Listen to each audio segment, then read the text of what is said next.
Welcome back to Celebrity Radio. It's Alex Belfield talking to some of the world's biggest stars and some of my favourite people. And we've got a lady today who is in equal measure loved and hated, but has one of the biggest followings I've ever seen online. She is the one and only incomparable Katie Hopkins. How are you? That was a very nice introduction. Thank you, dear. I appreciate that. It must be interesting being you, because when you go on, are you waiting, a bit like Jim Davidson used to say to me, I don't do interviews because they're going to attack me. Do you often feel like that? No, not at all, actually. And I do know that.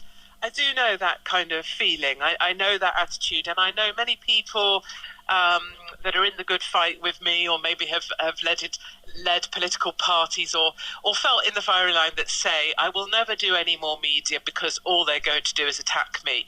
And I think that's unfortunate, because I've always been of the view that if you put yourself out there, you have to accept not everybody is going to like what you've got to say. And you have to get beyond the point that you won't do something because they'll attack you. You have to go on acknowledging they probably will attack you, but it's okay because you know who you are. And that's totally where I'm at. I know who I am. And so it doesn't matter too much if they attack me, as long as I'm able to still say a few things maybe that I wanted to say. I guess the biggest question people ask you is it an act or is it really from your heart? This is the big question, isn't it? Yeah, it is. You're right. And it's sort of a question I get asked. So people say, well, you obviously do it for the reaction. You're just a controversialist. I think they made that word up for me. You're putting it on because you like the reaction. And then you look at them and you think, that really only gets you so far, that argument, doesn't it? Because, having been around now doing this in the public eye, I suppose, for 12, 15 years, the result of my political, particularly opinions, has been that my children are reported to social services. I've lost my family home through lawfare. A couple of jihadis came to my home to chop my head off. There's a point where probably if you were doing it just for a bit of a reaction, you probably would have given up by now. And I think the other, really, the thing I like best, rather than crying victim, is that the reason I have such a strong following and so many lovely people supporting me is because there is someone saying the sort of stuff that we can't say anymore. And I think that does really matter. And if you were just saying crap for a reaction, okay, you'd be around 5 minutes and then you'd be a naked lunatic shouting at the rain. But the reason we endure, and the reason I endure, I think, is because I've never gone back on something I've said. I've meant it. I could still tell you what I would have felt about something 10 years ago because I still feel the same. So, yeah, but you're totally right. That is a way of people dismissing you. And I think it's the same as when the media paints you out to be a monster. There's a reason for that, and it's easier to believe someone saying things you completely disagree with if you imagine they're a monster, because you fight monsters, or you ignore monsters, or you tell your children there's no such thing as monsters and we can put them away. So that's an easy way for people to not have to deal with my views, is by pretending I'm a monster. And then, of course, when they meet me in real life and realise I'm really normal, and they're sort of disappointed because they have to reconcile my views as coming from someone quite like themselves, and so it's an interesting thing. People always think I'm kind of 6'4", I'm supposed to be, and then they meet me and they're like, you're really little, because monsters are supposed to be really big. There was a turning point, I remember, in broadcasting when suddenly all the guys that did phone-ins were sacked. Suddenly the agenda of newspapers all became almost identical. On Radio 4 comedy, Trump always was the butt of the joke. There has been a tsunami of change in opinion, whether you agree with that opinion or not, right? Yes, there really has, hasn't there? And sometimes I think it's as basic as it was when comedians stopped being funny. Because comedians really are on the precipice of the fine line that we walk. In order to keep your job on a radio station, say, you walk a fine line. And that's always true for me. I told my boss when he employed me, he'd also be firing me for something I've said. And that's true. But comedians walk the ultimate precipice. They walk the ultimate fine line because they have the right to say things that are offensive because they're a comedian. Now, if you think about it, the sanitizing that's gone on with our language and our ability to speak it has really impacted at that sharp end on the precipice, and that's why we have comedians that have to be introduced as comedians because they're no longer funny. And so you hear people saying, and now we're going to have the exceptionally funny Sarah, whatever she's called. And they even have to warn you that she's supposed to be funny because she's just not bloody funny anymore. And that's really where we've ended up. And that's why everything's so magnolia, so vanilla, and people are turning off in their droves looking for something else because we're just not getting that rough and tumble we used to get on phone-in shows like you used to know and I used to know. And again, another turning point was U-Tree, when just everybody became accusing everyone, and it was okay to do so. And when we were wrong, of course, that's fine. We sweep it under the carpet. And just this week, I noticed one of your tweets about Sir Cliff, and I interviewed him after that. And again, the fact that that's okay for the BBC to do that, and that was okay for the BBC to defend it in court, not apologise, and then waste our money making it right to go away again. There's sort of become a culture of that, hasn't there, where the righteousness and patronising sanctimony of people who are more important than us is okay. Yeah, absolutely. You know, if you're on the moral high ground, you can get away with behaviour that if any of us even attempted to do, and rightfully so, you know, would be shouted down. When I saw the BBC saying, oh yes, the BBC have come to a £2 million settlement with Sir Cliff, and you look at that and think, no, the BBC haven't. The licence payer has, and it's what I always notice about large corporations is lawfare doesn't really concern them because it's never their money that they're having to fork out to defend themselves. Yeah. And I think the second thing is, having gone through lawfare myself, you know, it's not 2 million. 2 million is what the taxpayer, the licence payer paid to Cliff. What the actual total, if we knew that big number, I suspect it's closer to 10 by the time. I'm sure. You've got lawyer fees, success fees, which can be 100%. You know, we're looking at a much bigger figure. So it was a sort of duplicitous announcement by the BBC anyway. What's your take on the law? I've sued 7 times in my career, and I've come to realise, I think it was Stephen Fry who said the doors to the courts are open to everyone, and so are the doors to the writs. And it is true, you can't win.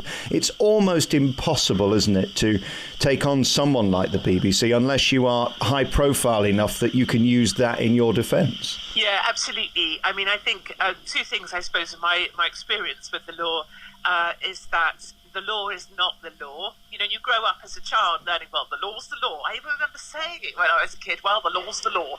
And of course, the law isn't the law. The law in this country is someone's interpretation of it, which is why there is such a thing as the appeal court, because then one man's interpretation becomes more significant than another. And I think the other thing that you learn really quickly is what we've ended up with is a sort of litigious society where you're supposed to settle because it will save you losing your family home.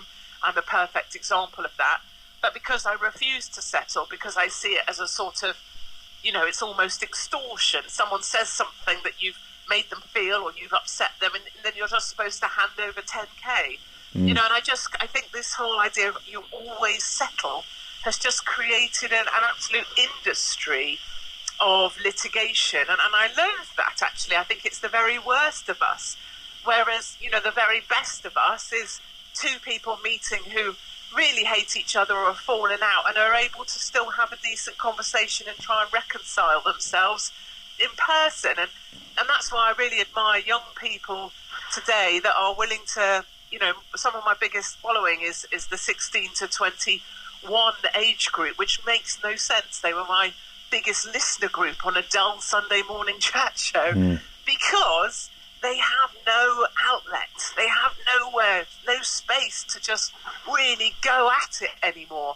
And that's why I love those guys that follow me or support me, or young people who say, I hate what you say, but I kind of love that you're saying it. I really admire young people that have found their way to being able to see there's lots of opinions out there when they are really brought up. They're really, you know, force-fed one version of everything at the moment. I think it's slightly terrifying. I wish you were on air more at the moment because of Brexit. I've never seen a time where people's opinions are being dismissed just because they're not posh or from London, or agreeing with all the journalists who, of course, want to stay in Europe. It's a fascinating time, isn't it, where we're just getting more and more and more divided. And again, the arrogance of people who are broadcasting somehow has become acceptable. I've never known a time like it. It's funny listening to you because it is like listening to someone who's speaking on the radio, because you sound like a radio presenter. I'm not articulating that very well, but it's quite I don't know, your voice is quite therapeutic in a way. So that's a compliment if you'd like to take it. The thing I miss most, people say, well, what do you miss from your old, when you used to have jobs and things? And so I miss my column in the Mail Online, sure. But the thing I miss the most is radio. And that has nothing to do with, any kind of weird celebrity or being known or being on the radio or in a studio. It had everything to do with the privilege of speaking to regular mums and dads, particularly women would call me, which was brilliant because women don't tend to call into shows. And they speak to you because they're in their kitchen, they're probably making their cup of tea or whatever, and they're in their gym jams or they're in their comfy tracksuit. And so they're speaking to you as if they're telling secrets to their best friends. And that's the radio, to me, that is the radio we all want. It is regular people telling their truths, feeling comfortable doing it, because then you really get to the heart of this country. And we don't have that anymore right now, but I have to hold the faith. I keep the faith that you and I, will one day be back on radio, because news stations have to spring up somewhere, because the truth of this country will out. I think it's like a splinter. When my kids get a splinter, I reassure them that splinters always make their way out, and I feel that about the truth of this country, and I think in some way the enduring nature of the support for Brexit over 3 years shows a sense of tenacity in the bedrock of this country somewhere. You mentioned your kids a few times. I wonder whether there's been moments when you've wondered whether it's time to shut up and let somebody else do the talking, because fundamentally, number one, your job is to be a mum, right? And therefore your job is to protect them. Have there been moments where you've thought, I've gone too far? So there's not been moments where I thought I've gone too far. There's definitely moments where I've been frightened for my children. And that's when you wonder what you can do to protect them, which of course is that you would jump in front of the thing. That's just how all parents are. If there was a bus, you jump in front of it to save your kids. That's just the deal. But when you have a team of men all dressed in black coming to your home, which is specifically in the countryside, miles from anywhere, because you've kept your children in the nest safe, out the way of everything that you do, when you have a team of men that come to install a panic alarm and a panic box on the top floor of your house, and then they rig your telephones up so that all you have to do is pick your telephone up and drop it and the police will come. That happened to me a few years back when these couple of jihadis were after me. That's where, and your children are sleeping in that house on the second floor, that's when you are frightened for your children, or when social services, ring because they've had complaints that your children aren't safe, and that parents that have political views that may be similar to mine are no longer allowed to adopt children. That's when you start to become frightened as well, that you are an inappropriate mother. But what I would say is I've been very fortunate in my ability to protect my children by keeping them in the nest in the countryside with my husband and my mum and dad, and very normal people. They have different surnames to me on purpose so they can enter into things without carrying the Hopkins surname. And they've also grown up to be quite little, they're little people that just know me as mum, so they don't know me as some gobby, annoying woman that says stuff that she shouldn't. They know me as mum that does the hoovering and cleans the toilet. So they know me in a very normal way. Yep. But yes, there's definitely been times I've been frightened for them, because I know that people don't seem to be able to hurt me, but they can hurt me by hurting my children. And then the next question, of course, is Mr. Hopkins, and I wonder what it's like being him. I mean, he stays very quiet in the background, and I'm sure he's happy to do so. Does he find you infinitely entertaining or infinitely worrying? So infinitely annoying is my gut reaction. They think I'd be married to an annoying, haughty banker from the city who's very rah, and thinks he's fabulous. And the opposite is true. Mark's super quiet. He's very patient. He's a lefty. He was a Labour supporter and a canvas for the Labour Party. And he used to work in a donkey sanctuary looking after donkeys. So he's like the nicest person on the planet, which is really bloody annoying. But yes, so we're the opposite to each other. But I think he, over the years, has seen, he obviously sees what we've gone through, and he's gone through it with me and still stood by me. And he also sees that there's a purpose to this, which does also revolve around the children, which is that we do want, as parents, don't we, our children to grow up in something like we knew, or a country that we used to know, or a country that makes sense. And really that's what this is all about. It's trying to keep some semblance of a country that makes sense to us all. And so he sort of gets it for that reason. He's also really good at the one person in this country probably who could say something to me and I realise I have gone too far is Mark. So if Mark says Birdie, which is my nickname, Birdie, that means, okay, you've gone too far. And then I wind my neck in. And what does it feel like when you go from reading stories that are on the front page and doing a tweet about them, or going on the radio about them, or the TV all over America? We've not even talked about that, your success on TV over there, to then being on the front page and you are the story. Does that ever become normal? Yes, I think there is a normalcy. I think what's lovely, so people imagine, I think, or maybe they choose to imagine, I think, actually, people rather like it when there's suffering in others. It's a not very good or not very nice human trait that we have. People like to think I get abuse in the street, and that doesn't happen. What happens in the street, I think, is people that might say they want to kill you on Twitter, they self-select, so they don't actually come up and kill you. But the people that think you're all right, or at least admire that you're standing up for the things you want to stand up for, will come up and say, you know, keep going. And so my kids get a lot of that if they're out with me. A lot of people coming up, shaking your hand, telling you to keep going. So that's really great. But no, I guess I'm used to how I'm used to the beast in the same way you are, I'm sure. You're used to the beast that is the media, and it is like a beast. And if you see it as a beast and you treat it as a beast, you're cautious of it, but yet you are willing to pat it sometimes. I think it's all right. And to know as well that eventually if you want to walk away, it is just noise. And I do spend a lot of my time these days working with people, just quietly, privately, in my private time, trying to instill in them a sense of confidence or a sense of it's going to be okay. So a lot of kids or women or people who've maybe brushed this beast, maybe something's happened in their lives and they've ended up on the front page, often they will come to me one way or another and ask how to endure it, because it really strips people of their ability to see how they can make their way through these things. And so it's about reassuring them that the noise will pass. And if you stand outside and breathe the air and look around, most of those people that you're looking at don't even know what's gone on. They don't even know you're on the front cover.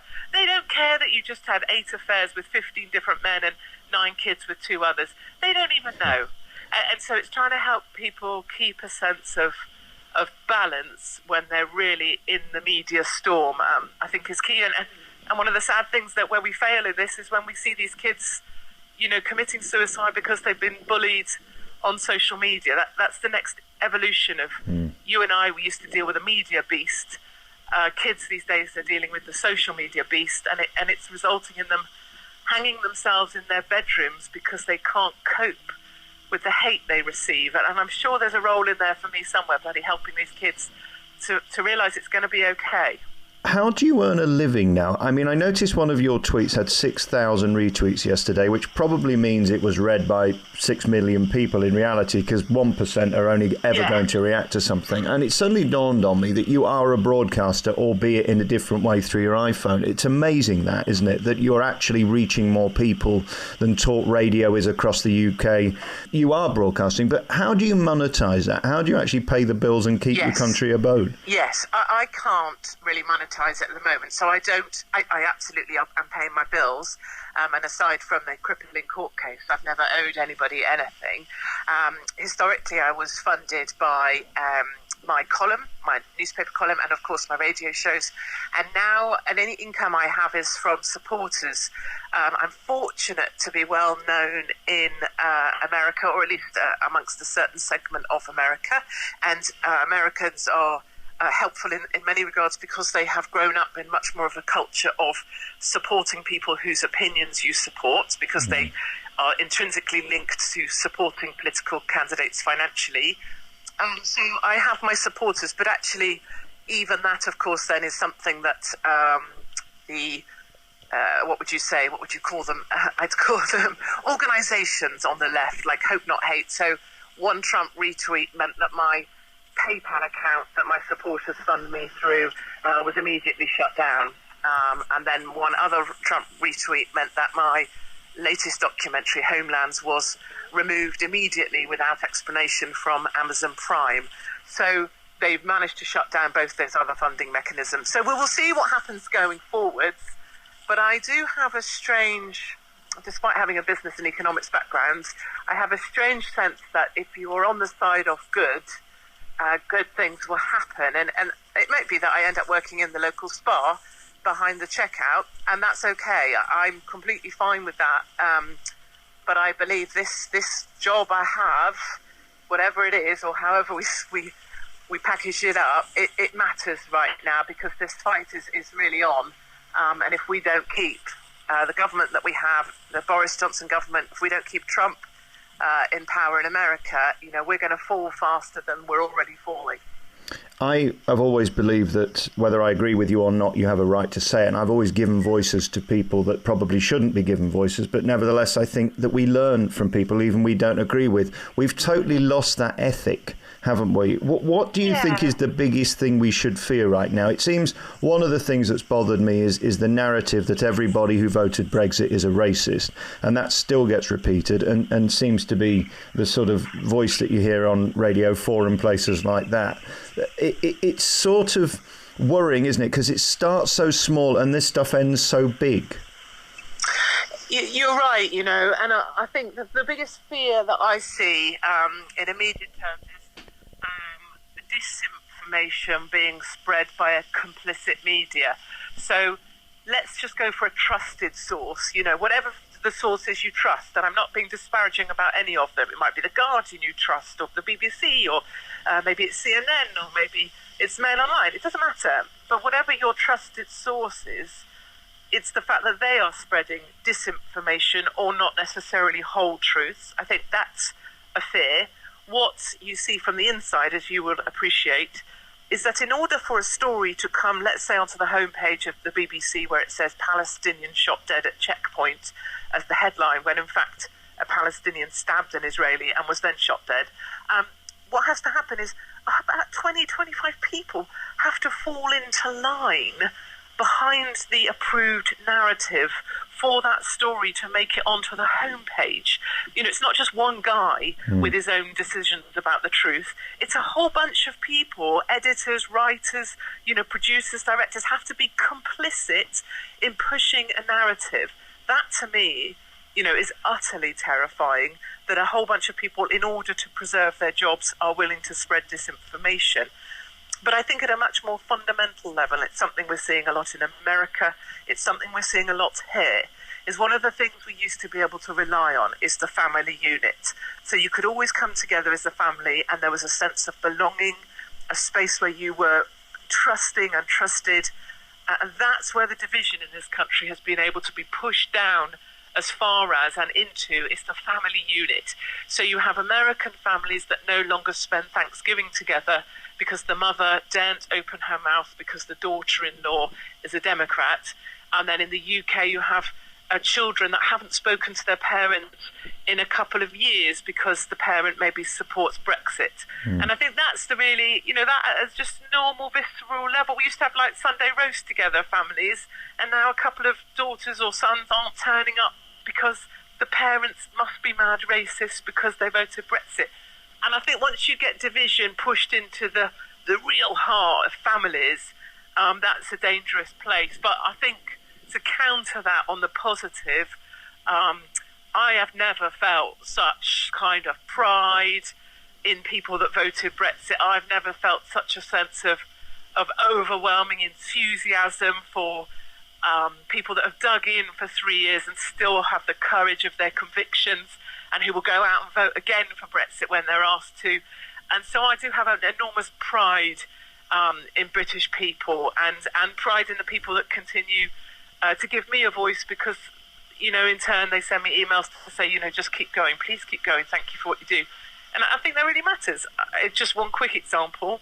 I got an email yesterday from a school teacher, and any school teacher will know you're not allowed to speak to me. You're definitely not allowed to share a conversation with me. You're definitely not allowed to, think anything I do is okay. A school teacher wrote to me, they've just had a new intake at their school. They're in an average London borough, not Newham, not Tower Hamlets, not a skewed Muslim population. their new intake was 12.5% girls, 71% Muslim, and only 13.5% white British. Now, that doesn't matter, perhaps. Maybe you think that's a marvellous evolution for our country, but that is the percentages we're looking at in this lifetime of my children. 71% Muslim in an average London school. And so the fall is coming. The country will turn. This will be an Islamic country, but in the time we have left, you and I'm not suggesting you're as old and haggard as me, this fight matters. We're fighting for the space we have left. Someone will immediately throw at you, you're a racist for pointing out that email amongst the 3,000 you had yesterday, and your reply is... Yes, absolutely. Yeah, got it. You do that. Racist, yes, I am.